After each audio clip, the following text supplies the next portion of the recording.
What if death itself is not the end of the story? What if the moment that looks completely hopeless is the very place where God reveals his greatest power?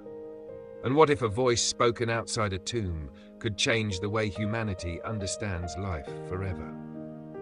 In the Gospel of John, chapter 11, beginning at verse 38, the story of Lazarus reaches its most dramatic moment. Grief has filled the village of Bethany. Friends and family have gathered to mourn. Lazarus has been dead for 4 days, and his body rests inside a sealed tomb carved into stone. From a human perspective, the situation is final. The mourning has begun. The burial has been completed. The stone has been placed over the entrance to the tomb. For everyone standing there, the story has already reached its ending. But Jesus approaches the tomb with a different understanding. The Gospel tells us that Jesus, once again deeply moved, comes to the place where Lazarus has been laid. The tomb is a cave with a stone placed across the entrance.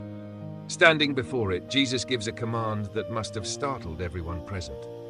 Take away the stone. Martha, the sister of the dead man, quickly responds with concern. Lord, by this time there is a bad odor, for he has been there 4 days. Her words reflect the practical reality of death. After 4 days, decomposition would have begun. The idea of opening the tomb would have been disturbing and painful. But Jesus gently reminds her of something he had already told her. Did I not tell you that if you believe, you will see the glory of God? These words bring the focus back to faith. Belief is not about ignoring reality. Martha knows her brother is dead. Everyone standing there knows it. Faith is about trusting that God's power can work even within situations that appear completely impossible. The people around the tomb begin to move the heavy stone away from the entrance. Imagine the silence in that moment. Some people may have felt curiosity. Others may have felt confusion. Some might even have felt discomfort or fear. Why would Jesus ask them to open the tomb? Then Jesus does something remarkable before the miracle happens. He looks upward and speaks a prayer. Father, I thank you that you have heard me. I knew that you always hear me, but I said this for the benefit of the people standing here, that they may believe that you sent me.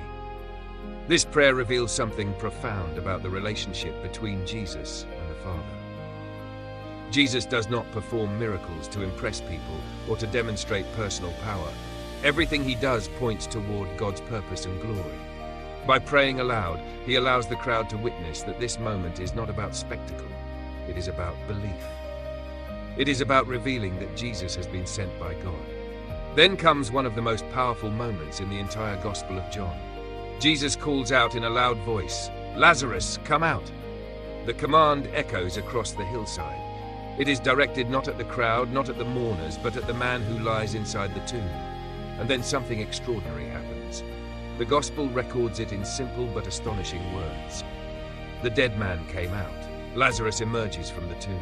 His hands and feet are still wrapped with strips of linen. A cloth covers his face, the burial wrappings that had been placed around his body only days earlier. The man who had been mourned as dead now stands alive among them. Imagine the reaction of the crowd: shock, amazement, fear, joy. Some may have stepped backward in disbelief. Others may have stared in silence, trying to process what they were seeing. Jesus then gives another simple instruction: take off the grave clothes and let him go. This detail reminds us that Lazarus had truly been buried. The cloths and wrappings were part of the traditional burial preparation. Now those same wrappings must be removed because death no longer has its hold on him. The miracle is complete. But this event is more than the restoration of one man's life. Throughout the Gospel of John, miracles are described as signs. They point beyond themselves to reveal something deeper about who Jesus is. The raising of Lazarus is perhaps the most powerful sign before the final days of Jesus' own life. It demonstrates authority over the very boundary that humans fear the most: death. Throughout history, death has been viewed as the ultimate limit of human power. Doctors can treat illness, leaders can influence events, teachers can shape ideas. But no human being has the ability to command life back into someone who has been dead for 4 days. Yet Jesus stands outside a tomb and calls Lazarus back to life. This miracle confirms the words he had spoken earlier to Martha: I am the resurrection and the life. Those words are no longer only a promise, they have become visible reality. The story of Lazarus also reveals something about the nature of faith. Before the miracle happened, Jesus asked the people to take an act of trust. He told them to remove the stone. From their perspective, moving the stone might have seemed pointless or even painful. It meant confronting the reality of death more directly. Yet their willingness to obey created the moment where they could witness God's power. Sometimes faith involves small acts of obedience before we understand what God is about to do. Another important detail appears in the way Jesus calls Lazarus from the tomb. He calls him by name. "Lazarus, come out!" This personal call emphasizes that the miracle is not random or symbolic. It is intentional. Jesus knows the man he is calling. This moment also hints at a larger truth about the voice of Christ. In other places, Jesus describes his followers as sheep who recognize the voice of their shepherd. Here, even death itself cannot silence that voice. When Jesus calls, life responds. For the people standing around the tomb, this moment must have changed everything. Only days earlier, they had watched Lazarus' funeral. They had comforted his sisters. They had shared in the grief. Now they were witnessing something that seemed impossible. A man who had been dead was alive again. Some in the crowd would believe deeply because of what they saw. Others would struggle to understand how such a thing could happen. The raising of Lazarus also marks a turning point in the story of Jesus. This miracle becomes one of the reasons the religious leaders begin planning more seriously to stop him. The sign is so powerful that it cannot be ignored. But for those who believe, the message is clear. The power of Jesus is greater than death. This story speaks not only to the people of Bethany long ago, but to every generation that reads it. Every human life eventually encounters the reality of death. Families mourn, friends grieve. Questions arise about what lies beyond the grave.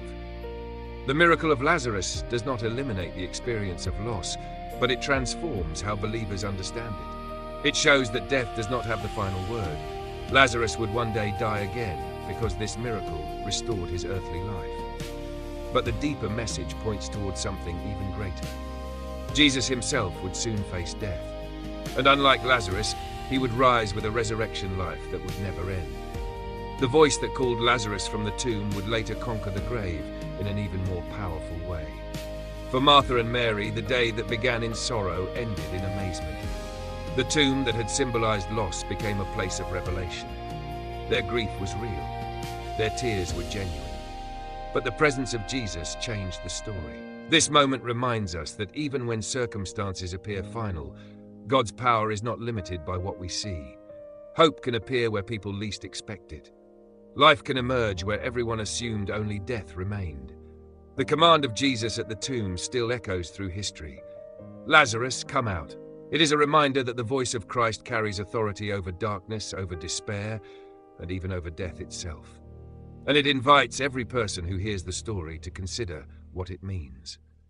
If Jesus truly has power over death, then his words about life, faith, and eternity deserve careful attention. The miracle at Bethany was not only about one man leaving a tomb. It was a sign pointing toward the deeper promise that life with God extends beyond the grave. A promise that the story of human existence does not end in darkness, but continues in the light of the one who said, "I am the resurrection and the life." If this message encouraged you and helped you reflect on the power of this incredible moment in the Gospel of John, thank you for watching. Please remember to like this video, follow the Holy Path Insights channel for more reflections on Scripture, and share this message with someone who may need encouragement today. Thank you for watching, and we hope to see you again in the next video.